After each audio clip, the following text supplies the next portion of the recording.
Okay, let's take a close look at something pretty significant for the Lublin region. The Lublin Airport, known as LUZ. Right. We've gone through a stack of reports and data, peeling back the layers on its operations since it first opened its doors. You know, the official story often talks about its vital role and its importance for regional development, and that's definitely part of the picture. Hmm. But when you dig into the numbers, the deeper analyses, what do they really tell us about the airport's journey from ambitious concept to operational reality? Exactly. It's one thing to build a piece of infrastructure. It's another entirely to look at the financial statements, the traffic data, the comparisons between what was predicted and what actually happened, and, well, the cost to keep it all running. Yeah. We have information covering the airport's very beginnings, its financial performance year after year, how the passenger and operational numbers stacked up against those early big Yeah, dreams, those big dreams, yeah. discussions around its claimed impact on the region, and how it fits into the broader context of other regional airports here in Poland. Right. So let's start where it all began. The idea, the construction, the vision. This is the story of the birth of LUZ, built with some pretty high hopes, and importantly, paid for with public money. That's right. The Lublin Airport, LUZ, officially started its operations relatively recently, back in December 2012. Okay. It's physically located in Słynny, which is a town just outside of Lublin, about 10 kilometers away. So it's intended to serve the city and the wider Lubelski region. And the ownership structure is key here, isn't it? It's not a private company or a national entity running it. No, it's not. This is fully a public project. LUZ is 100% owned by local government entities. 100%. Yes. We're talking about the Lubelski Voivodeship itself, the city of Lublin, and the city and county of Słynny. So the financial responsibility and the decision-making ultimately rest with these local authorities. So the local taxpayer is ultimately on the hook. Essentially, yes. It's worth noting that an airport company actually existed way back to 1999, but the real push, the serious efforts to get a civil airport built and operational in this location really ramped up from around 2007. Ah, okay. So 2007 is when it really got serious. That's when the planning and investment gained momentum. So this wasn't something that just appeared overnight. There was a significant period of planning and preparation, feasibility studies, arguments made for why this was necessary. What was the core argument? What was the stated purpose and the big ambition driving this project back then? Well, the primary stated purpose was to significantly improve transport infrastructure for the region. It was built with substantial support from European Union funds and also state funds from Poland. Right, EU money involved. Absolutely. The vision presented was that LUZ would be a crucial catalyst for regional development. This wasn't just about making travel easier. It was positioned as a fundamental piece of the puzzle for economic growth. And a catalyst, that's a strong word. What specific effects were they hoping it would catalyze? The ambition was broad. The documents from that time talked about attracting new investments to the region, making it easier to do business by facilitating faster travel and potentially cargo transport. Cargo tip, okay. And importantly, giving a significant boost to tourism in Lublin and the surrounding areas. The idea was that having an airport would make the region more accessible and attractive for both business and leisure. There were also some general statistics cited about the impact of regional airports in Poland, weren't there, to sort of frame this potential impact? Yes, the analysis mentions broader nationwide estimates for the catalytic impact of regional airports in Poland as a whole. These estimates sometimes suggested numbers like the creation of around 220,000 new jobs across the country. Wow. And contributing something like 2% to Poland's GDP. So, while not specific to LUZ, this is the general narrative backdrop that regional airports in general could be powerful engines for economic uplift. Right, painting a big picture. LUZ was presented as Lubelski's opportunity to tap into that potential. Okay, so the justification was big picture economic transformation, not just a transport hub. And for that kind of ambition, they must have had some pretty impressive numbers in mind for how many people would actually fly in and out of this new airport. What were those early forecasts? This is where you really see the high hopes in action. The analysis points to the ambitious early forecasts, particularly detailed in a document from 2007 titled Koncepcja Programu Precyzyjna. Right. Essentially a conceptual or preliminary plan document. It painted a very, very optimistic picture of future traffic. Let's hear those numbers. What were they projecting for the first few years and beyond? The projections were substantial, especially considering the region's previous lack of a civil airport. They envisioned handling over 1 million passengers annually by 2015. 1 million by 2015. That's just 3 years after opening. Exactly, just 3 years. Looking further ahead, the forecast was for over 1.7 million passengers by 2020. Okay. The long-term aim was consistently over 2 million passengers per year, even pushing towards 2.7 million by 2030. Wow, hitting over 1 million passengers in just 3 years. That is a seriously ambitious target. Did they provide justification for numbers that high? How did they get there? Well, the source material doesn't delve deeply into the methodology behind these specific forecasts, but the implication is that they were based on assumptions of rapid market growth, the region's needs, and the anticipated success of the airport in attracting carriers and passengers. So a lot of hope baked in. A lot of hope, yes. Mm-hmm. The document also included corresponding forecasts for operational numbers, the actual flight movements, which were naturally scaled to support that level of passenger traffic. Right. This high-volume vision was absolutely fundamental to justifying the significant public investment required to build the airport. It was presented as a necessary and transformative project, with these passenger numbers as proof of its potential and future viability. So that was the exciting future they envisioned, based on millions of passengers.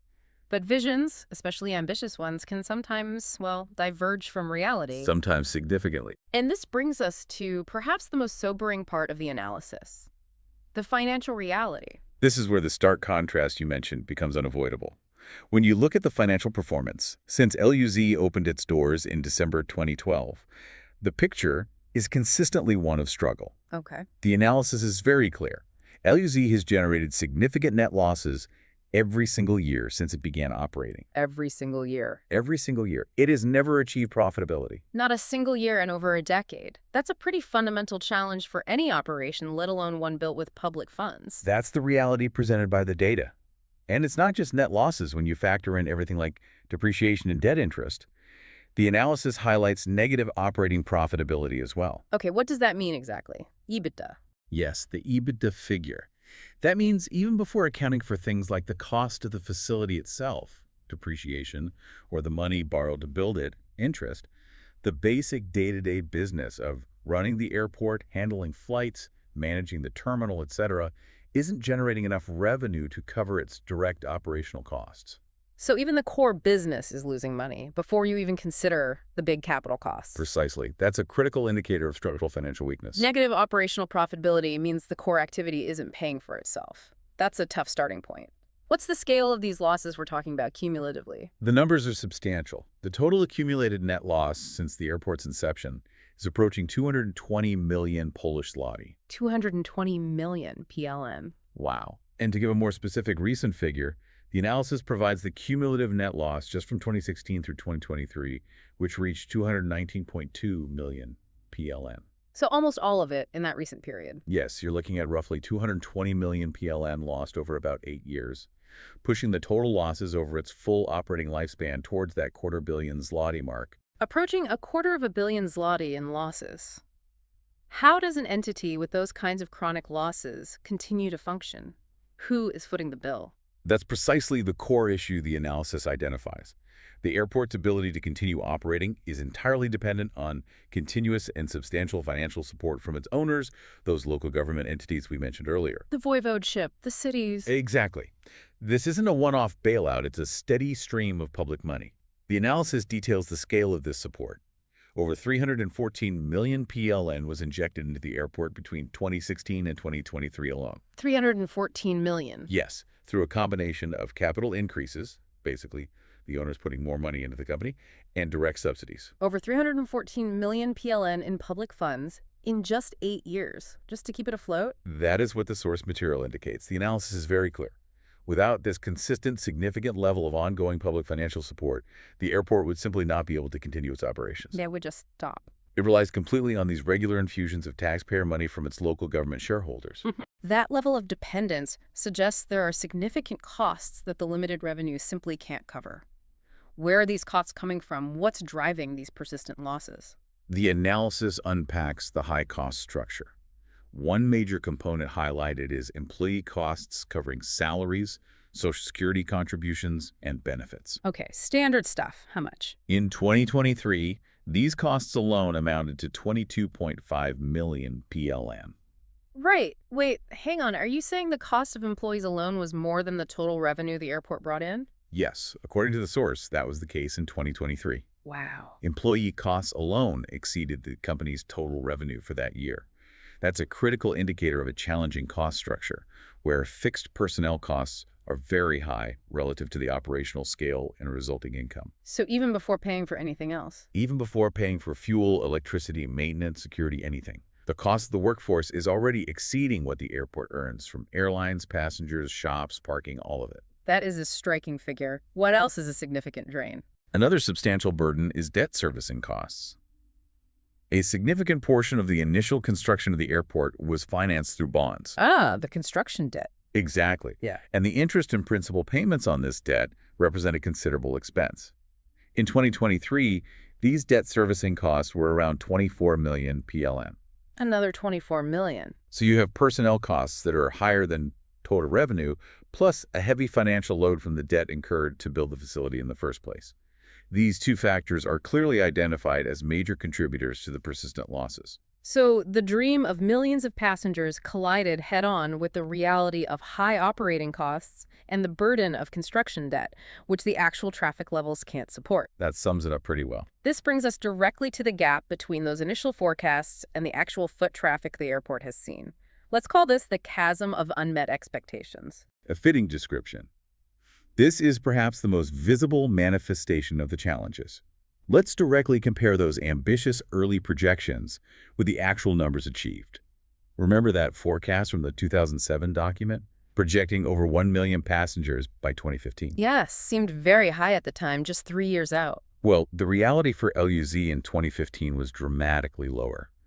Only about 270,000 passengers. 270,000 versus over 1 million. Yes, about a quarter of the forecast. That's not just missing a target, that's landing in a completely different ballpark, a different universe almost. Absolutely. And it wasn't an anomaly. Look at the projection for 2020. Over 1.7 million passengers. Okay. The actual number in 2020 was around 120,000. 120,000. But wait, 2020 was the pandemic year, right? That must have hit hard. It absolutely did. Of course, 2020 was the start of the COVID-19 pandemic, Mhm. which severely impacted air travel globally. That has to be acknowledged. However, the source material points out that the massive discrepancy was evident well before the pandemic, citing the 2015 numbers as proof that the gap between forecast and reality was enormous, even without that external shock. The trend was already way off. So the pandemic exacerbated the problem, but the underlying issue of not meeting projections was already deeply entrenched. How have things looked more recently? Have they gotten closer to those initial figures? Any recovery? Well, there has been recovery from the pandemic lows, for sure. The analysis indicates that even in 2024, which was actually a record year for the airport in terms of passenger volume, A record year. Okay, that sounds promising. reaching approximately 425,811 passengers, or about 0.43 million. Right, so under 500,000. How does that stack up? That figure, their best year ever, is still less than half of the passenger count that was projected in the original plans for years as early as 2015. And it's miles away from the 1.7 million forecast for 2020. So over a decade into operation, their best year ever is still far, far short of what was expected just 3 years after opening. Precisely. That persistent, massive discrepancy between predictions and reality is quite telling. And it wasn't just passengers, was it? What about the operational side, the flights themselves, the takeoffs and landings? A similar pattern holds true for operational numbers. For instance, over 15,000 flight operations were forecasted for 2020 in those early plans. 15,000 flights. But only around 2,300 operations actually occurred that year. Again, acknowledging the pandemic impact, but the trend was similar before. The actual flight activity is nowhere near the level needed to support the projected passenger numbers or fully utilize the airport's physical capacity. And the cargo segment, you mentioned that earlier, was that supposed to be a significant part of the business? The original 2007 plan did mention cargo, but the forecasts were, well, quite uncertain and marginal. Even then, perhaps 200 tons annually by 2030. Not a huge amount. 200 tons. Yeah. Okay, what happened? The reality has been even weaker than those modest projections. In 2023, the actual cargo volume handled was only 9.1 tons. 9 tons, not 200, 9. 9.1, yes. This is particularly notable because the airport later invested in a dedicated cargo terminal. They built a cargo terminal. Yes.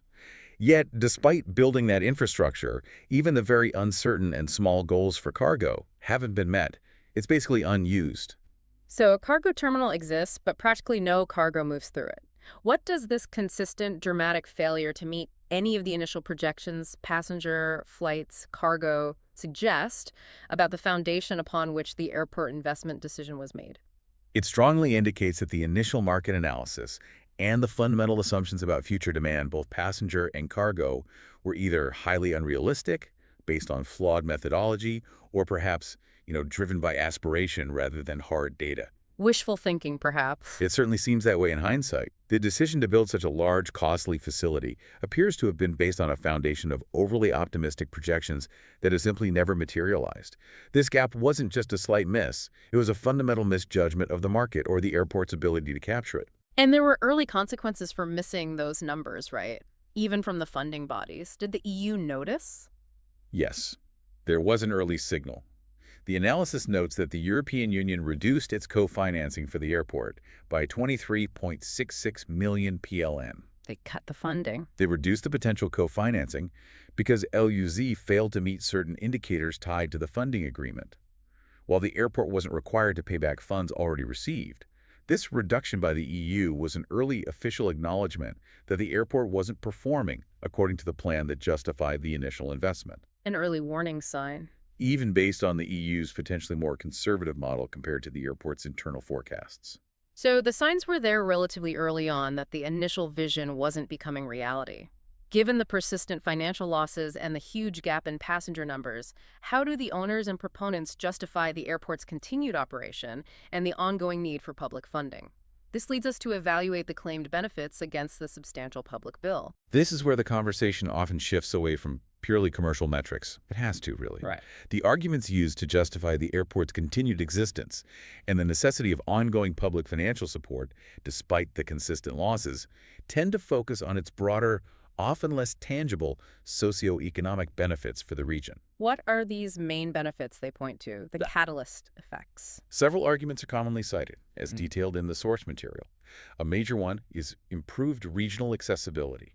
The idea that having an airport makes travel to and from the region faster and more convenient compared to relying solely on road or rail to distant airports like Warsaw. Makes sense. Easier to get in and out.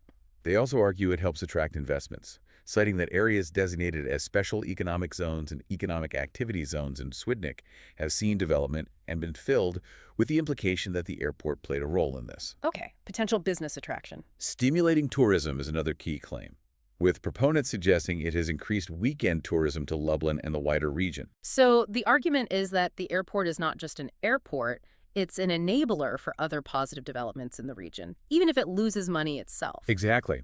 Other benefits mentioned include job creation encompassing not just direct jobs at the airport. Right, the ones whose salaries cost more than the revenue? Well, yes, but also indirect jobs in supporting industries like ground handling, catering, and transport, and induced jobs resulting from the spending of airport employees and related workers. The multiplier effect argument. Its role as critical infrastructure is also emphasized its availability for non-commercial uses like medical flights, air rescue operations, patient transfers, forest fire detection, and responding to emergencies. Okay, that's a valid point for public infrastructure. And finally, the argument that it attracts businesses who see air connectivity as a necessary factor when deciding where to invest or locate operations. These are all presented as valid reasons for the airport's existence, but when you stack them up against the hundreds of millions in public money that have gone into the airport and continue to go in, that raises a critical question. It absolutely does, and it's a question highlighted in the analysis. Are these claimed benefits worth the actual price tag? Yeah. You have to critically evaluate the proportionality of the enormous costs, the initial capital investment, plus the hundreds of millions in ongoing operational subsidies compared to the benefits that are actually delivered, especially given the passenger volume is so much lower than initially envisioned. Is the regional development impact truly commensurate with the scale of the public financial commitment? That's the heart of it. Precisely. Has there been a thorough, objective analysis done to actually measure this, to put numbers to the benefits and compare them rigorously to the costs, a real cost-benefit study? The source material notes a distinct lack of publicly available, reliable cost-benefit analyses that would objectively assess whether the tangible socioeconomic benefits truly measure up to the enormous public costs incurred year after year. So, nobody's really checked. Objectively. Not in a way that's publicly available and transparent, according to this analysis. Without such an analysis, it becomes difficult to definitively state, based on evidence, whether the public money spent on LUZ couldn't have generated greater regional benefit if invested in other areas, like roads, rail, education, or other forms of business support.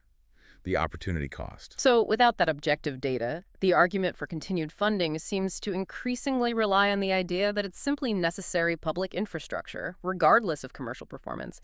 The narrative shifts. Precisely. The narrative does appear to have evolved. While initially presented with ambitious commercial passenger targets, the justification has increasingly shifted towards emphasizing the airport's role as necessary public infrastructure and a tool for regional development. This framing implies that its continued operation must be supported almost as a public service, because its value is seen in these broader regional effects, even if it's not financially viable on its own. And this reliance on public funds isn't just about covering the airport's operational losses, is it? Does any of that public money end up with the airlines using the airport? Sort of, indirectly. This is another critical point raised in the analysis, the concept of indirect subsidies. Okay, tell me about that. These often come in the form of contracts with airlines for things like regional promotion. Essentially, these are payments made, often by the airport company, which is funded by the local governments, or sometimes directly by the local governments themselves, Right. to incentivize airlines to launch or maintain routes that might not be commercially profitable otherwise. So it's not just keeping the airport lights on, it's potentially paying airlines to fly there, to make the numbers look better or keep connections open. That's the implication. The analysis gives an example from 2018 where nearly 12 million PLN was paid for promotion of the voivodeship in airplanes and airports. 12 million in 1 year for promotion. While technically going to the airport company, the purpose was clearly to support air connections. The source also mentions the case involving the former Romanian airline Carbater, Oh, I remember hearing something about that. where such promotional or subsidy payments allegedly led to significant financial losses for the airport and even resulted in legal issues for past management. Right, controversy there.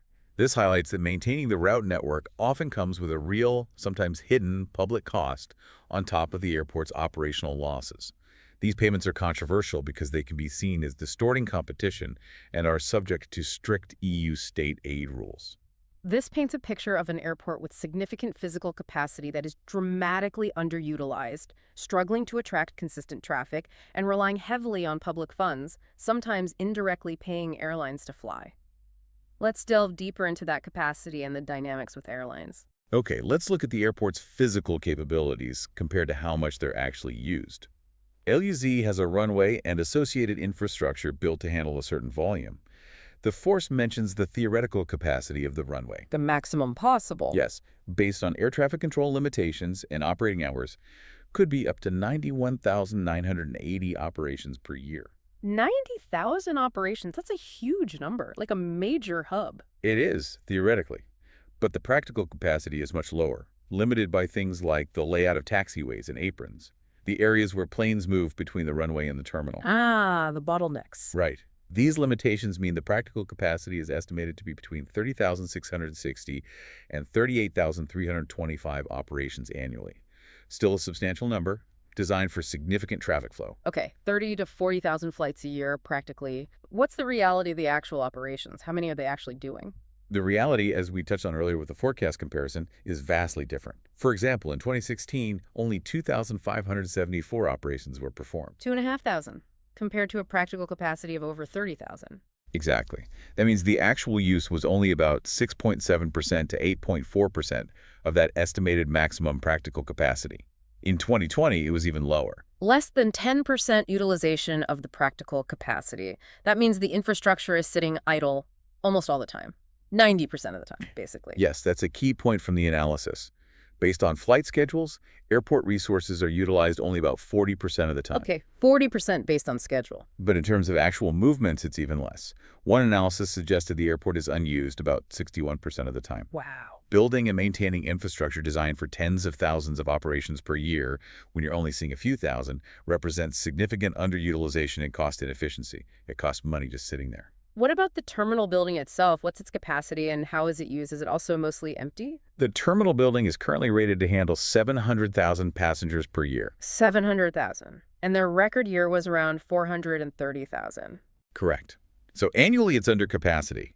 However, the analysis notes that the terminal can still get quite crowded during peak hours when several flights are scheduled close together. Ah, the Ryanair rush hour? Something like that. It calculates that in the departure hall with, say, 555 passengers waiting for a couple of flights, you might have only about 1.26 square meters per person. Not much yellow room. And that's before furniture and equipment, suggesting congestion at certain times, even if the overall annual number is low. And despite current traffic being well under 700,000, even in the best year, and the structural losses we discussed, are there plans to expand the terminal? Surely not. Yes, there are plans. They want to expand it. Yes, the source mentions a planned expansion to handle up to 1.5 million passengers annually. 1.5 million. They can't even get 500,000 consistently. This would involve significantly increasing the departure hall area, among other things.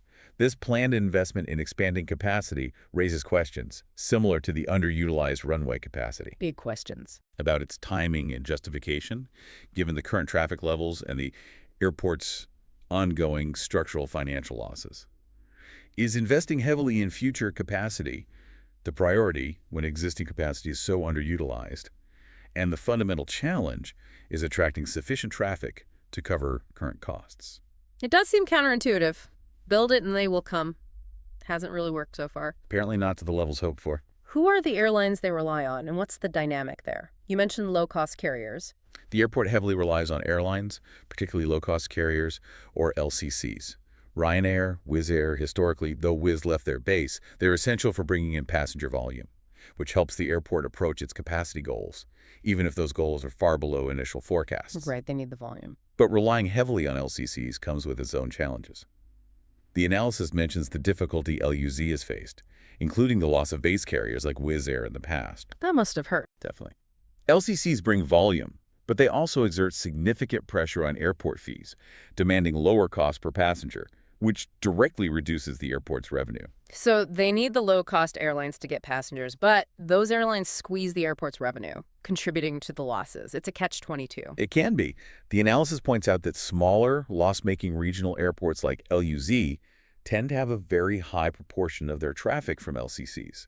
Around 84% was cited for a group of similar airports, including LUZ. 84% LCC traffic. This high dependence increases the airport's vulnerability and weakens its negotiating position when dealing with these major low-cost airlines regarding fees, route decisions, and scheduling. If an LCC decides to pull out or reduce service, it has a huge impact on the airport's numbers. They hold a lot of the cards. Absolutely. Was there any insight from the source material about what passengers using LUZ actually want or where they're flying? There was a passenger survey mentioned, although the source notes it had a small sample size, just 87 people. So, take it with a grain of salt. Okay, limited data, but what did it suggest? What it did indicate was demand for charter flights, especially during the peak summer season, holiday flights. Makes sense for a regional airport. And importantly, it highlighted the limited flight network available from LUZ as the main complaint from passengers. People want more destinations, more choice. Which is tough to deliver if you're losing money and reliant on LCCs calling the shots. Exactly. And does the traffic they do get, particularly from LCCs, actually translate into economic benefit for the region, like bringing in tourists? Or is it mostly locals flying out? The analysis touches upon this nuance.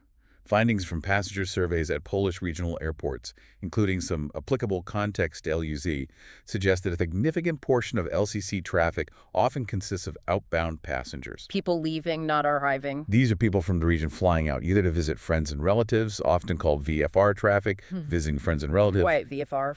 or for their own holidays abroad. This can sometimes lead to a negative net effect on the regional tourism balance. Meaning, more money leaves the region with outbound tourists than comes in with inbound ones via the airport. Potentially, yes. It means the number of residents flying out for tourism might be higher than the number of inbound tourists arriving in the region via the airport on those specific flights. While LUZ definitely handles inbound passengers too, this dynamic raises questions about whether the LCC traffic fully delivers on the promise of significantly boosting inbound tourism as much as the catalyst narrative suggests. So the tourism boost might be more complicated than it looks. It's certainly worth looking at closely. It seems LUZ's challenges aren't entirely unique, maybe just particularly acute. How does it fit into the broader landscape of Polish airports? Are others struggling too? Providing that context is important, yes. The data indicates that only a minority of Poland's international regional airports are actually profitable. Only a minority make money. That's what the source suggests. It lists the examples of those that have been successful in generating a profit.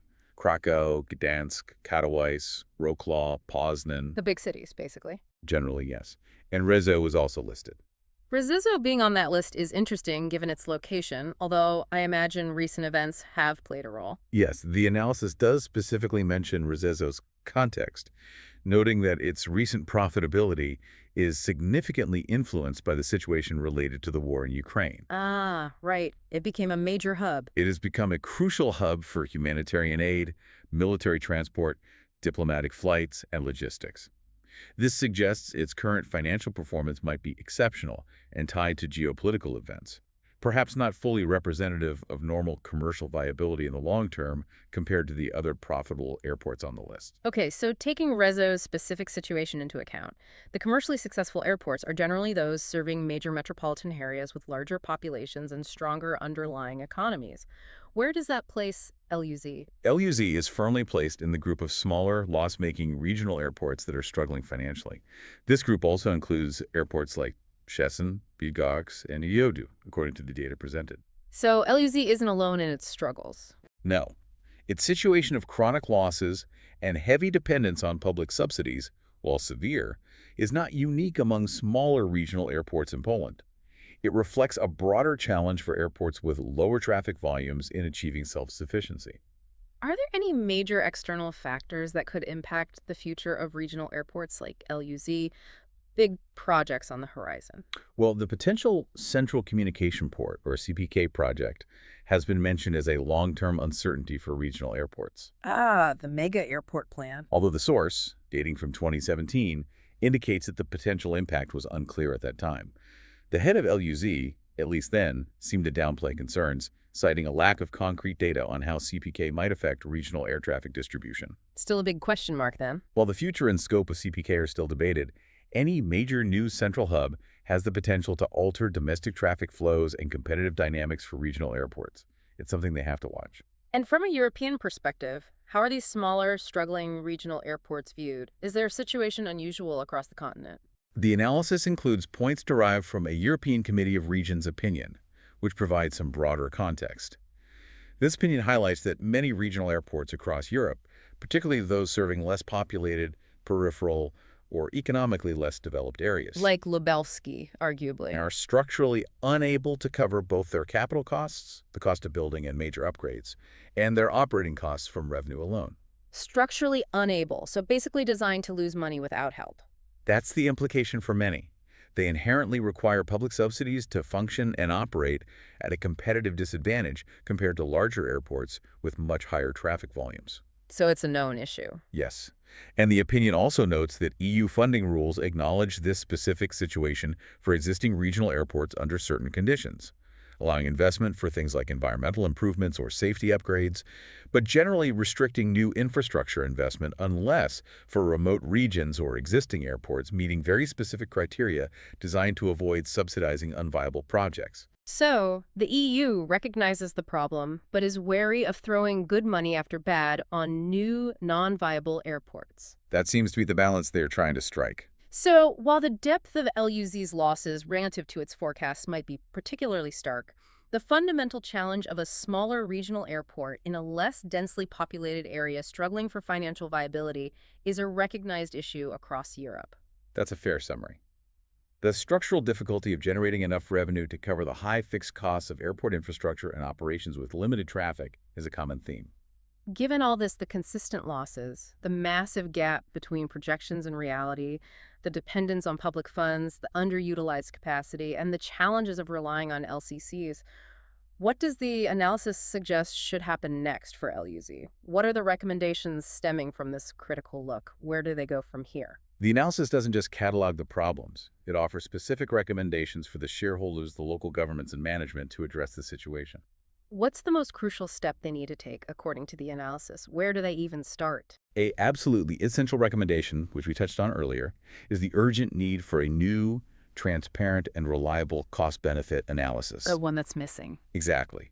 The source emphasizes that this analysis must be objective and rigorously assess the real, measurable socioeconomic benefits that the airport delivers against the full, true costs of building, maintaining, and subsidizing its operation. And crucially, including considering the opportunity cost, what else that public money could have been used for. so essentially get a clear, unbiased picture of whether the public money is generating proportional value for the region compared to the expense. Is it worth it? Exactly. Beyond that foundational step, the analysis recommends developing a realistic development strategy. Realistic being the key word. Absolutely. This means fundamentally moving away from the kind of overly ambitious, unachievable volume targets seen in the initial 2007 plans. Forget the millions for now. Instead, the focus should be on identifying and serving realistic, achievable market niches. This could mean focusing on specific LCC routes that have proven sustainable, catering to that ethnic VFR traffic we mentioned. Yeah. Visiting friends and relatives. Developing charter flight operations based on that passenger survey feedback, or supporting general aviation's smaller private planes for the cargo terminal. The empty one. Yes. It recommends developing a clear, realistic strategy with measurable goals, fully considering the market risks given the minimal current traffic. Maybe it's not a priority right now. So essentially, temper the grand ambitions and focus on what the market can realistically support from Lublin. What about the cost side of the equation, the spending? Cost reduction is highlighted as absolutely critical. The analysis calls for implementing rigorous measures to reduce expenses, particularly focusing on personnel costs Which exceed revenue. and operational expenditures, while naturally ensuring that safety standards are maintained at all times. Safety first, always. But efficiency needs a hard look. This goes hand in hand with the need to increase revenue. And how can they increase revenue if passenger numbers are limited and LCCs squeeze fees? Actively seeking ways to maximize both aeronautical revenues, income from airlines through landing fees, passenger fees, etc., and, crucially, non-aeronautical revenues. Non-aeronautical, what's that? That's income from things like the shops, restaurants, car parking, car rentals, advertising space within the terminal, and maybe property rentals on airport grounds.